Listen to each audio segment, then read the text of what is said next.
श्रावण म्हणजे कोकणवासियांसाठी पर्वणी. वेगवेगळ्या ठिकाणी सुरू असलेले हरिनाम सप्ताह म्हणजे श्रावणाचं एक विशेष वैशिष्ट्य. आणि हे श्री देव भैरव अखंड हरिनाम सप्ताह सोहळ्यामध्ये स्वागत करण्यासाठी भैरववाडीकरांनी लावलेली ही कमान. आणि ह्याच्यावरती तुमच्या आत्ता दिसत नसेल, पण वरती शंभू महादेवाचं एक चित्र, सुंदर मूर्ती त्यांनी इथे कमानीच्या वर ठेवलेली आहे. आणि हे जे सगळं दिसतंय हे अतिशय उत्कृष्ट प्रतीचं वायरिंग, लाईटिंग हे यांनी इतकं अंतर केलेलं आहे की आश्चर्य वाटेल. एवढं मोठं वायरिंग आणि त्यांचं दरवर्षी लाईटिंग हे भैरी मंदिराच्या पासून ह्या कॉर्नरपर्यंत प्रतिवर्षी केलं जातं. वेगवेगळ्या रंगांचे दिवे. आणि या सोहळ्याचं वैशिष्ट्य म्हणजे हे वायरिंग एवढंच नव्हे तर प्रत्येक माणसाच्या मनामध्ये या इथे असलेली परमेश्वराबद्दलची अपार श्रद्धा आणि भक्ती याचं एक उदाहरण म्हणजे हा हरिनाम सप्ताह असतो. या कालावधीमध्ये या संपूर्ण वाडीमध्ये कुठेही कशाही प्रकारचा मांसाहार केला जात नाही. दारू आणि अन्य व्यसनं यापासून देखील ही मंडळी पूर्णपणे दूर राहतात. आणि हा सगळा कालावधी दिलेला असतो तो या देव भैरी मंदिराच्या सप्ताहासाठी.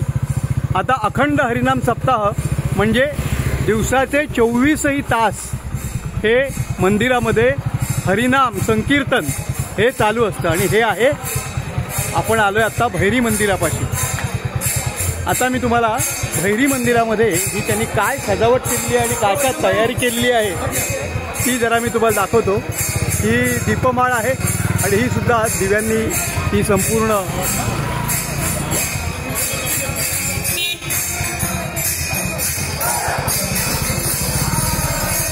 संपूर्ण गावामध्ये, या गावामध्ये एक अतिशय उत्साहाचं वातावरण असतं.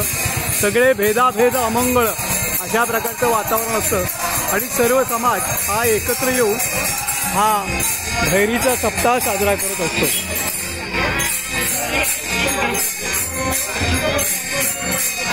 लहान थोर अबाल वृद्ध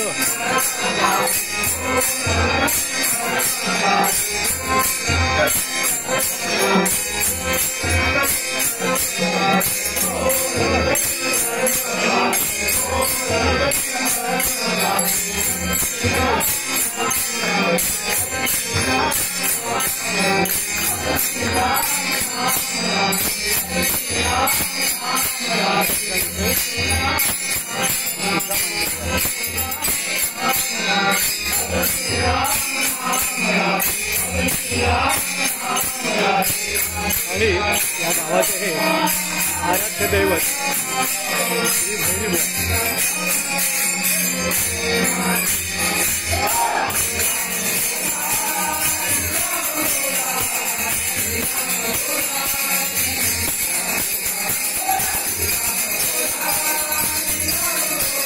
अबाल वृद्ध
आता हा अखंड म्हणजे पूर्ण रात्रभर आणि दिवसभर हा सप्ताह चालू असतो आणि यासाठी ज्याप्रमाणे गणपतीला मंडळी गावावरती येतात त्याप्रमाणे या ठिकाणी दूरदूरची मंडळी ही या ठिकाणी गावाला येत असतात.